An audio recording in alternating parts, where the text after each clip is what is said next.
Hello guys, welcome to your class.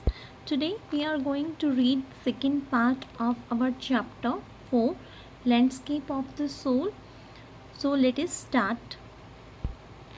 This concept is expressed as Shan Shui. I told you while I just showed you the PowerPoint presentation. I explained the Shan Shui concept in detail. So literally, what does it mean? Literally, mountain, water, which used together represent the word landscape. If I talk, if this mountain and water, it is talked together, then there is a word landscape which tells it together. This is landscape where you can find mountain as well as water. So more than two elements of an image, these represent two complementary poles.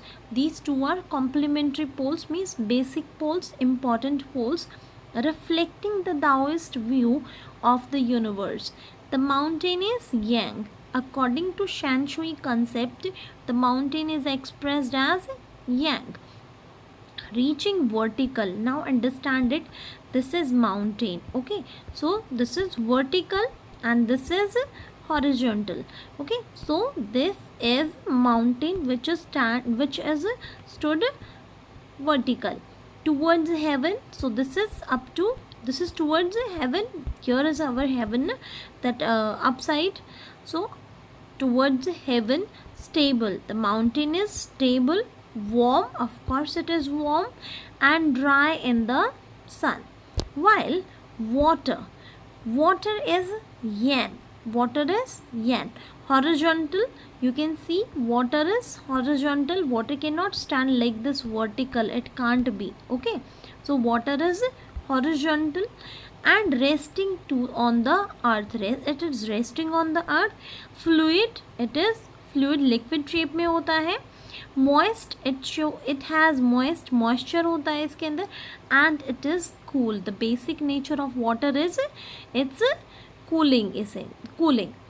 The interaction of yin, the receptive feminine aspect of universal energy. Now according to this concept, water has been referred here the feminine aspect of the universal energy, and yang is the masculine aspect of universal energy, and yin is receptive. It is feminine aspect and it is receptive.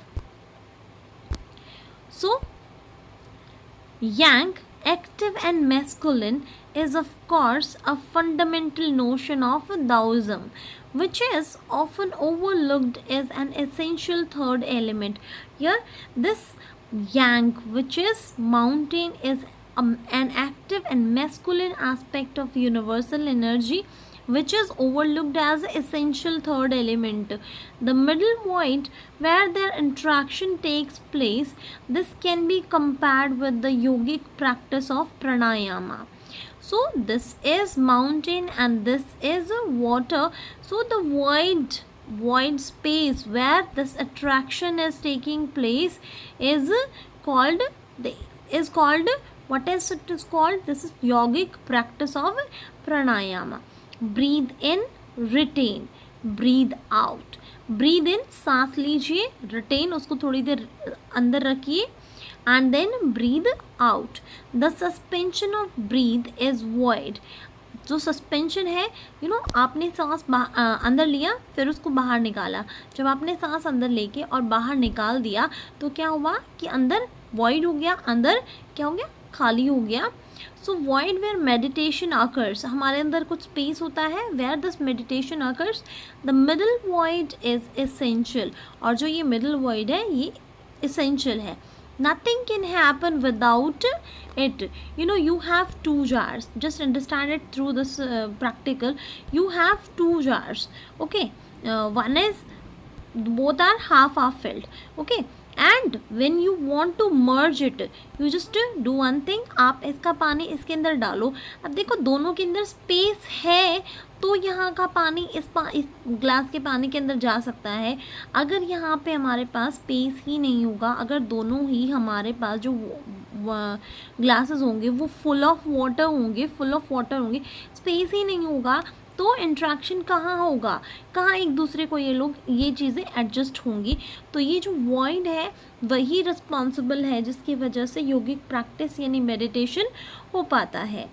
Okay, nothing can happen without it.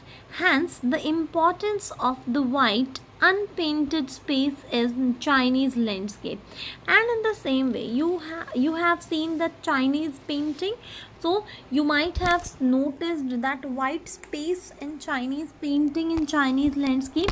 So the writer wants to tell you कि जितना important ये space होता है, इसी तरीके से Chinese landscape की painting में भी जो आपको वाइट दिखाई दे रहा है वो स्पेस इतना ही इम्पॉर्टेंट है, वो स्पेस उनके लिए बहुत ही ज़्यादा मायने रखता है। This is also where man finds its fundamental role. In that space between heaven and earth, it has been related.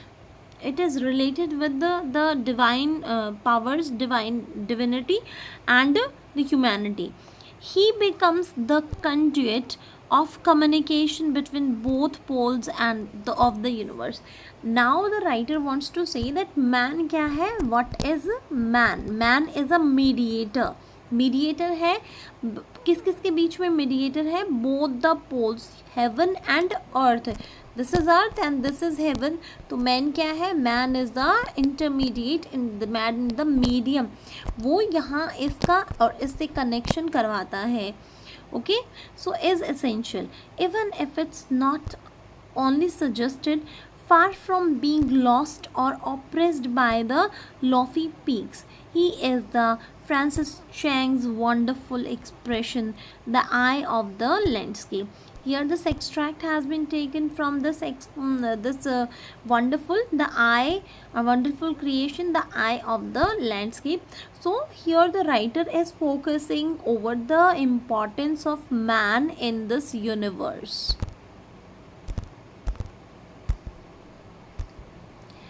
Getting inside outsider art. You might have remember I talked about art brut or outsider art. This when French painter Jean Daffé mooted the concept. This is Daffé, T is silent here. Concept the art brut in the 1940s. The art of an untrained visionary was of minority interest. From its almost veiled beginnings, outsider art has gradually become the fastest growing area of interest in contemporary art internationally. You know, initially when it was this concept was introduced 1940 में जब gene Dafe ने ये concept introduce किया था, at that time it was not of great interest, but nowadays internationally it is grabbing more interest, more attention of people. This genre is described as the art of those who have no right to be artists as they have received no formal training. According to the writer, according to this person, the person who haven't got any formal training, they have no right to be called an artist because they don't have this right, because they haven't got any formal training, yet show talent and artistic insight. Their works are a stimulating contrast to a lot of mainstream offspring. Now who are mainstream artists? The people who have got their formal training are called mainstream artists, and offerings, okay, and who are not in this category, they are offerings. So art brut is a concept where it defines the people, the artists who haven't got any formal education, who haven't got any formal training for this. So they, and but still they have talent, still they have artistic insight. Around the time Daffé was propounding his concept in India, an untutored genius was creating paradise. Years ago, the title patched the jungle that he began clearing to make himself a garden sculptor with stone and garbage. Now, जिस time पे gene डफे ने हमारा ये concept दिया था, उसी time पे almost contemporary time पे a genius was preparing something different. That is a great example of this art brute. You can see this rock garden. This is rock garden. You can see the statues, how beautiful they have been designed, and you will be shocked to know that these all statues are made with garbage and different kind of stones which are not of use.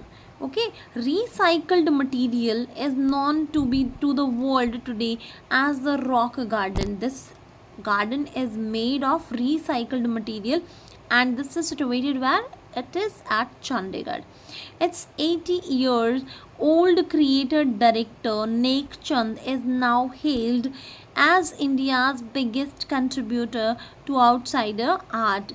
According to the writer, Nek Chand is considered as the biggest contributor. In fact, the whole world consider it the biggest example of outsider art, because an untrained, unprofessional person, he and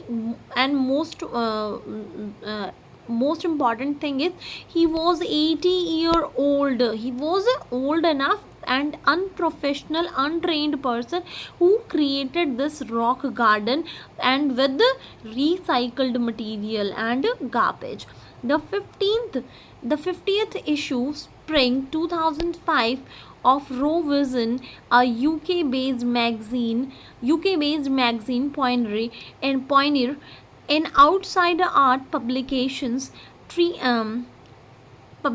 features Nek Chand and his rock garden sculpture Women by the Waterfall on its anniversary issues cover. Okay, so this has been discussed in my UK based magazines also, that how professionally this garden has been made by our great genius Nek Chand ji, and how beautiful it was. The notion of art brute or raw art was of works that were in their raw state as regards cultural and artistic. Why it has been called raw art? Because the untrained, unprofessional people, they can't give it that kind of finishing touch which a professional can give. That's why raw means कच्चा.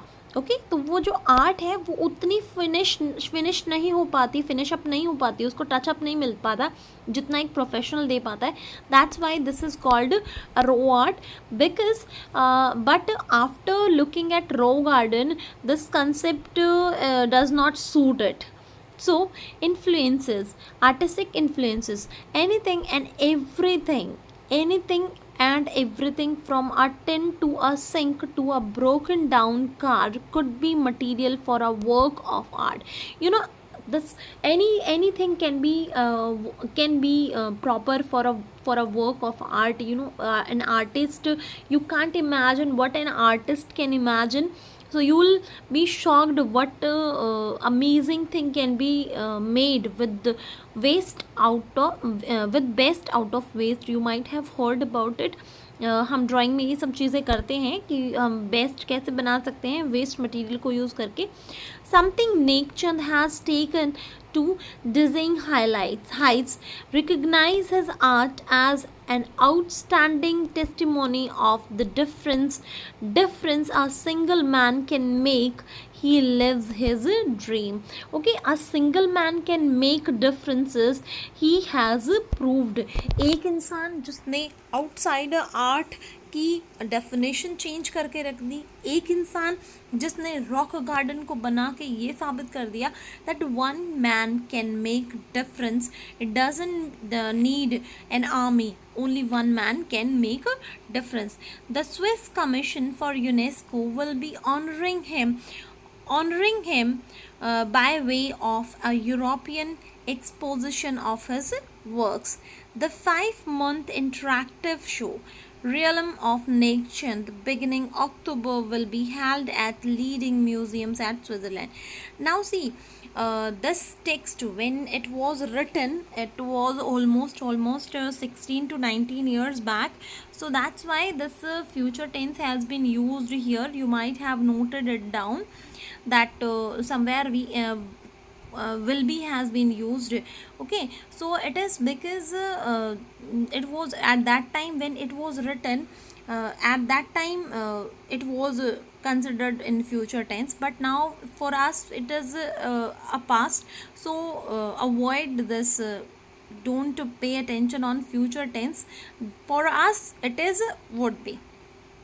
Okay, so this Realm of Nature, beginning October, will be held, you have seen this here, held at leading museum. Instead of would will be, here we will use here would be held.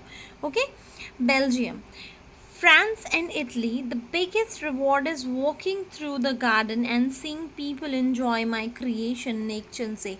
And Nation says that he said, in fact, instead of says, here we will say, this is a this is a report, I would say, that a newspaper report, with that's why here present tense and future tense has been used.